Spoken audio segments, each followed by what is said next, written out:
You cannot be grateful enough for someone else. After today's diary entry, I want to talk to you about something I didn't understand back then. You cannot be grateful enough for someone else's unhappiness. What do I mean by that? In today's story, I was thankful for everything.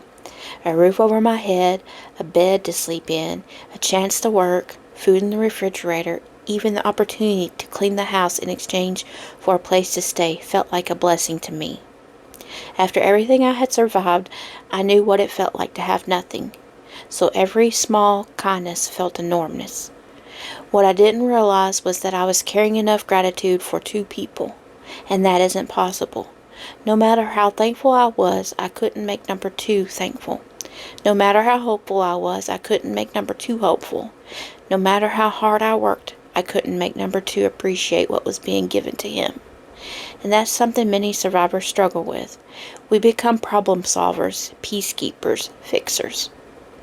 We spend so much time trying to make life easier for everyone around us that we start believing it's our responsibility to manage their emotions too. If they're angry, we try harder. If they're unhappy, we work harder. If they're complaining, we give more. If they're struggling, we carry more. And eventually we find ourselves exhausted from carrying things that were never ours to carry in the first place. One of the biggest lessons I've learned is that gratitude is a choice. You can't force it. You can't earn it for someone else. And you certainly can't sacrifice enough of yourself to create it inside another person. Looking back now, I can see how much energy I spent trying to keep things afloat, not just financially, emotionally.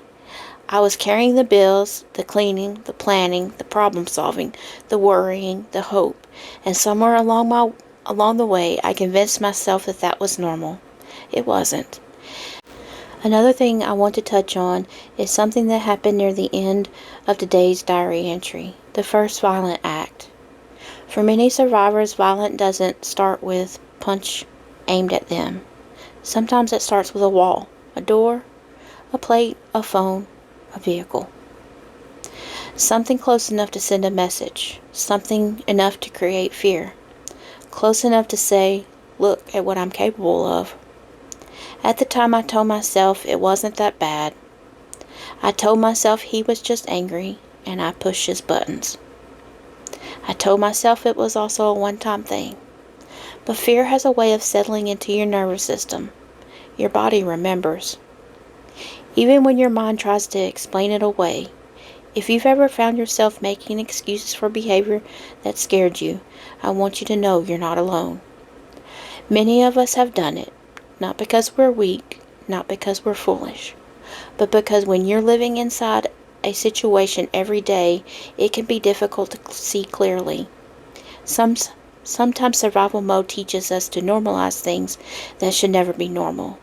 If there is one thing I hope that you take away from today's note is this. You are not responsible for carrying another person's gratitude. You are also not responsible for managing another person's anger. And you are not required to sacrifice your peace to keep someone else comfortable. And I'm still learning those lessons today. I'm a soft-spoken survivor. And this has been another nervous system note.